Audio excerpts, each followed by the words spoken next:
अस्सलाम वालेकुम नाजरीन, मैं हूं रफ़ीक मुगल। आप देख रहे हैं मारगला न्यूज़। आज हम आपकी मुलाकात एक ऐसी सराइकी सिंगर से कराते हैं। सराइकी गाने वालों की बहुत कमी है, लेकिन उनका नाम सराइकी सिंगिंग के हवाले से किसी तारीफ का मोहताज नहीं है। तो आज हम आपकी मुलाकात कराते हैं अनमोल सियाल से। अस्सलाम वालेकुम। वालेकुम सलाम। अनमोल जी, ये बताइए, सिंगिंग की फील्ड में कैसे आना हुआ? इसका क्या बाकायदा शौक था, कोई इत्तफाकिया इस फील्ड में आ गई आप? जी, मुझे शौक था और स्कूल टाइम से ही नाते तो पढ़ती थी। जी जी हाँ। तो शौक था, मैडम नूरजहां को सुनती थी, मेरे वालिद साहब सुनते थे, असल में वो सुनते थे। तो उनको देखकर सुनकर मुझे भी अच्छा लगता था कि किस तरह सुर लगा रही है।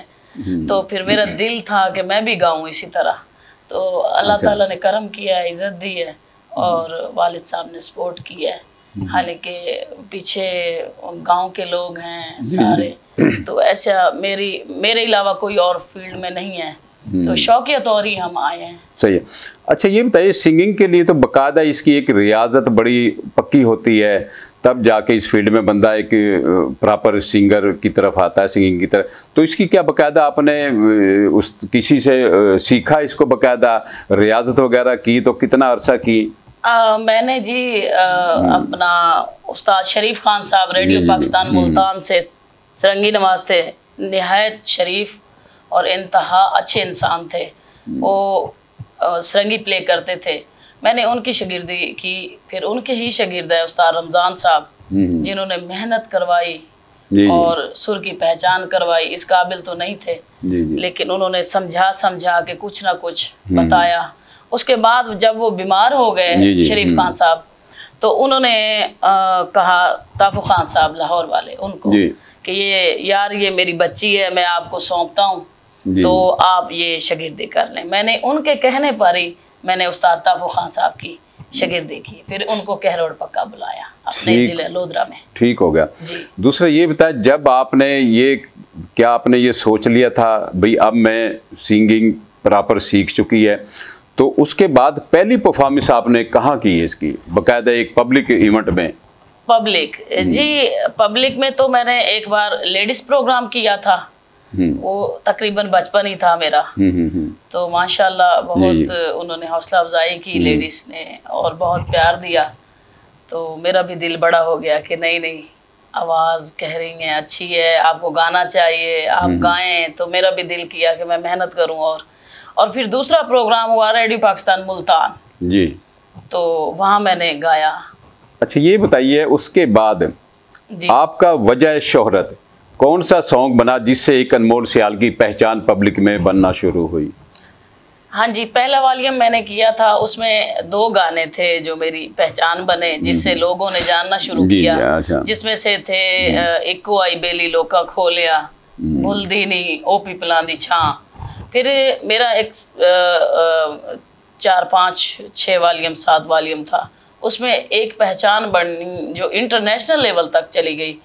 वो था माड़ा हुए यार गिला नहीं करीदा, जिसको आज भी लोग मेरे ही नाम से जानते हैं। और मैं अल्लाह का शुक्र अदा करती हूँ, मैं इस काबिल नहीं थी जितनी मोहब्बत पाकिस्तानियों ने दी, जितनी लोगों ने इतना प्यार दिया कि मेरा दिल बड़ा हो गया कि मैं सीखूं और मेहनत करूं और गाऊं जी। जब आप इस फील्ड में आई, प्रॉपर आ गई हैं, क्या उस वक्त आप जो मिशन जहन में लेकर आई थी, क्या उस पाया तकमील तक आप पहुंच चुकी हैं या अभी कोई वक्त बाकी है उसमें? देखिए, मैं अपने दिल की बात बताऊं तो नहीं, उस मकाम तक मैं नहीं पहुंची। तो मैं दुआ भी करती हूँ और कोशिश भी कर रही हूँ कि उस मकाम तक पहुंच जाऊं। अभी तो सराइकी लेवल तक हमने काम किया है, इंटरनेशनल भी किया है, लेकिन मैं 3 जुबानों में गाती हूँ, उर्दू, पंजाबी, सराइकी। मुझे मैंने पंजाबी वॉल्यूम भी मेरा आया है, लेकिन वो इतना नहीं चला। तो सराइकी को ज़्यादा सुना गया, जो सराइकी और पंजाबी मिक्स थी उनको लोगों ने पसंद किया है, तो हम उसी पे काम कर रहे हैं। तो मैं चाहती हूँ कि इंटरनेशनल लेवल पर पंजाबी भी करूँ और उर्दू भी करूँ, लेकिन कोई ऐसा माहौल नहीं मिला। सही जी। तो अब तक कितने के सॉन्ग और वीडियो आपके आ चुके हैं मार्केट में? उसका अंदाज़ा नहीं है, अल्लाह का शुक्र है, कोई अंदाज़ा नहीं है। जो मतलब प्रोग्राम करते हैं वो भी रिलीज़ कर देते हैं, मुख्तलिफ कंपनी है छोटी बड़ी वो भी रिलीज़ कर देती हैं। तो एक कंपनी तो है ये जिसके साथ मैं प्रॉपर काम कर रही हूँ, टीपी गोल्ड थल प्रोडक्शन। सही। हसन शाह साहब, उनकी मेहरबानी है, मोहब्बत है, उन्होंने बहुत सपोर्ट की है मुझे, तो उनके साथ आज भी काम कर रहे हैं। बाकी भी कंपनियों के कर रहे हैं, वो रिलीज कर देते हैं। सही। मतलब अक्सर ये भी देखा जाता है एक बंदा महदूद कंपनीज में काम करता है तो वहाँ तक वो दूसरे लोग जो ना उसको हाथ नहीं डालते सिंगिंग में। क्या दूसरी कंपनीज बाकायदा राब्ता करती हैं या मतलब आप खुद नहीं निकलना चाह रही एक थल प्रोडक्शन से? जी देखिए, बात ये है कि कंपनियों के फोन आते हैं, अच्छा, छोटी बड़ी, बाहर पाकिस्तान के अंदर सभी कंपनियों की कॉल्स आती हैं, लेकिन उसमें ये है कि जो कंपनी हमें ऑलरेडी हमारी हर बात को पूरा कर रही है, हमारी डिमांड को पूरा कर रही है और उससे ज्यादा रिस्पेक्ट दे रही है हमें, तो वो दिल नहीं करता कि किसी और के साथ काम करने को, या तो उससे बढ़कर हमें कोई मिले। सही। तब तो आगे काम करें। सही। नहीं तो वो तो हमारी हर बात पूरी कर रहे हैं। सही। सही हो गया। सही हो।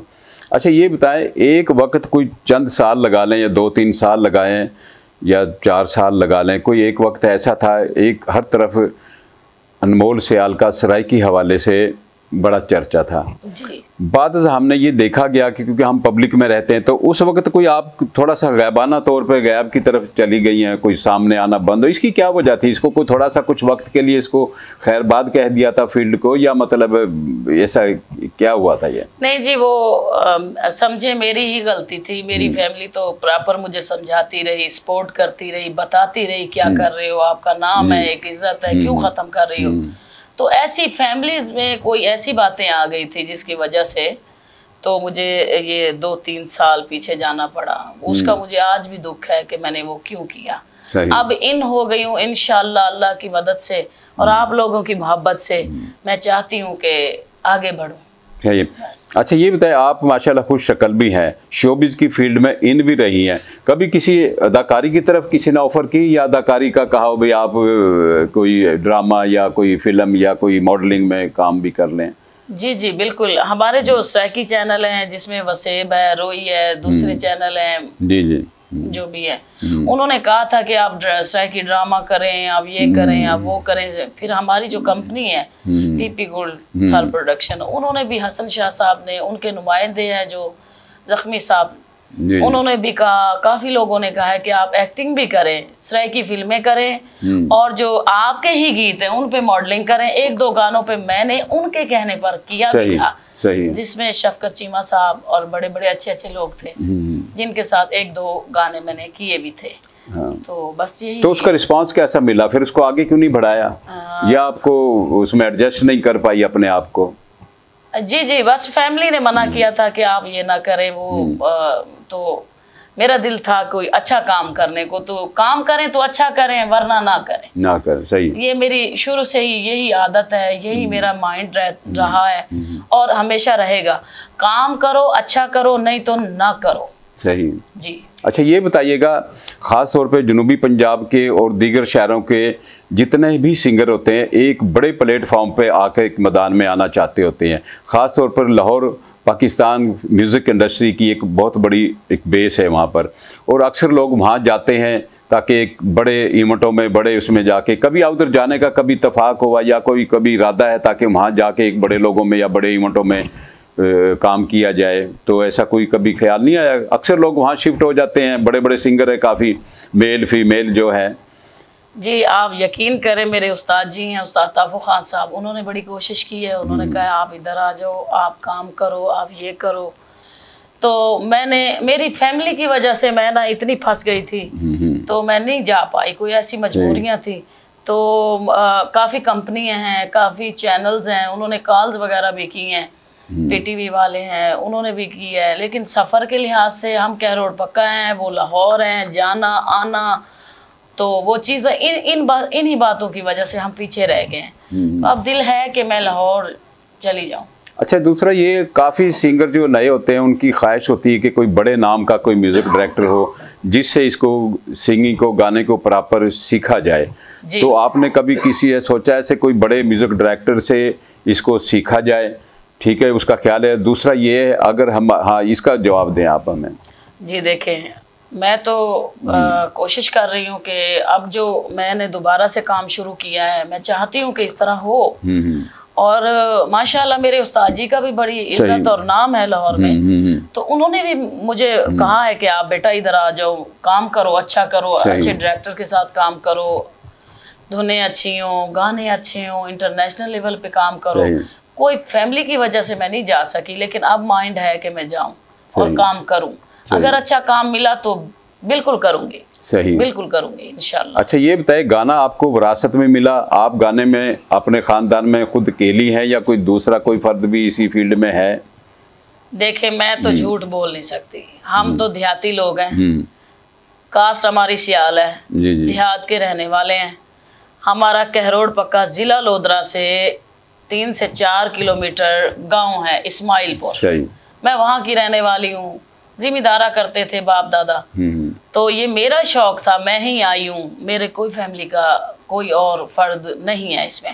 अनमोल ये बताइएगा, मौजूदा दौर सोशल मीडिया का दौर है, बेशुमार मेल फीमेल बहुत से सिंगर जो है ना इस पे बहुत ज़्यादा कमा रहे हैं और काफ़ी इन हो रहे हैं। कभी आपने इससे कभी मुस्तफीद हुई है इस सोशल मीडिया से, या कोई इरादा है या कोशिश की हुई है? मैं आपको सच बताऊं, अक्सर तो सोशल मीडिया से ही बहुत आगे निकल जाते हैं और कमा भी रहे हैं उसमें। हाँ जी बिल्कुल जी। मैं ना आपको सच ये बताना चाहती हूँ कि पहले ना हमें इस बात की, मैं अपनी बात कर रही हूँ, मेरी फैमिली को पता है इस बात का कि क्या हो रहा है, किस तरह मीडिया इन होता है, बंदा उस पे रहना चाहिए, करना चाहिए। मैं ही सीधी सादी हूँ, मैं ये फोन है, ये टिकटॉक है, ये चीजें, अब मैंने टिकटॉक भी बनाई है, अपना यूट्यूब चैनल अनमोल सियाल ऑफिशियल वो भी बनाया है, और इंशाल्लाह काम करूंगी। फिर दोबारा इन जो हो गए हैं तो अल्लाह खैर करेगा इंशाल्लाह। दूसरा ये बताइएगा, सिंगर अनमोल सियाल, फैमिली अनमोल, इसमें क्या डिफरेंट फर्क है? इसमें सिंगर अनमोल सियाल तो मेरा नाम है, एक होता है मतलब एक तो एक सिंगर है या पब्लिक में होती हैं, एक आम लाइफ घर में होती है, उसमें आपकी नेचर, उसमें कितना उसमें डिफरेंट रखा हुआ? उसमें वही आजी होती है, वही मोहब्बत होती है, फैमिली के साथ भी बाहर जाते हैं, अदब और प्यार से बात करती हूँ हर किसी से, कोई लेडीज है, कोई जेंट्स है, कोई भी बच्चा बूढ़ा कोई भी है, सबसे अदब से बात करती हूँ, इज्जत से बात करती हूँ, क्योंकि देखें रिस्पेक्ट करना अपनी रिस्पेक्ट करवाना है। तो मैं कोशिश करती हूँ कि हर किसी की इज्जत करूँ, चाहे वो अपना है, पराया है, घर वाले हैं या बाहर वाले हैं, मैं सबसे प्यार करती हूँ। अच्छा ये बताइएगा, शोबिज की फील्ड में जेलसपना बहुत पाया जाता है, मुखालफत बहुत पाई जाती है, ये कभी आपको वास्ता पड़ा है ऐसा मुखालफत का और रुकावट का आपके उसमें? बिल्कुल बिल्कुल, हजारों बार, और मैंने उन्हीं लोगों को सपोर्ट करके ना शर्मिंदा किया है, और वही लोग मुझे दुआ दे रहे होते हैं। सही। वही लोग जो जेलसपन फील कर रहे होते हैं, जाहिर कर रहे होते हैं, सही, वही लोग होते हैं दुआएं दे रहे होते हैं कि आप क्या कर रही हो, हम क्या कर रहे हैं। सही। देखिए आप बिहेव ऐसा करें कि अगला शर्मिंदा हो जाए। दुश्मनी का बदला दुश्मनी नहीं होती, दुश्मनी का बदला प्यार भी होता है, ताकि अगला बंदा परेशान हो जाए आपके रवैये, आपके इखलाक से, आपके वो जो आप उनके साथ रवैया पेश आ रहे हैं, तो वो एक बार तो परेशान हो जाए। तो यही बात हमें सिखाई गई है, हमने यही सीखा है। सही है। अच्छा इस वक्त सिंगिंग के हवाले से सराइकी सिंगर का एक दौर चल रहा है जी, खास तौर पर आपके मुल्क और बैरून मुमालिक में बेतहाशा आपके सुनने वाले हैं जी। कभी बाहर जाकर शोज करने का कोई इत्तेफाक हुआ कभी कोई, या कभी कोई शोज की कोई ऑफर वगैरह? आप यकीन जानिए बहुत ज़्यादा इंग्लैंड, अमेरिका, कनाडा और दुबई, यहाँ से कॉल्स वगैरह आई हैं, लोगों ने भी कहा है, कुछ ऐसे मामलात थे कि मैं पहले ही अर्ज कर चुकी हूँ जिनकी वजह से मैं बाहर नहीं निकल पाई, मैं पाकिस्तान में काम नहीं कर पाई, लेकिन अब मेरा है दिल कि मैं करूँ और प्रॉपर अच्छे तरीके से करूँ। अगर करना है तो करना है, नहीं करना तो फिर छोड़ दो। सही होगा। तो इस तरीके से मैं वापस आई हूँ कि मैंने करना है। अच्छा ये बताइएगा, एक आखिरी सवाल है, आम लाइफ में आप किस तबीयत की मालिक है? बिल्कुल फकीराना, आज जी किसी से कुछ नहीं कहती। सही, बिल्कुल सही है। थैंक यू जी। तो नाज़रीन आपको हमारा ये प्रोग्राम पसंद आया होगा और जल्द मुलाकात होगी एक नए मेहमान के साथ, तब तक के लिए इजाज़त दीजिए। अल्लाह हाफिज़।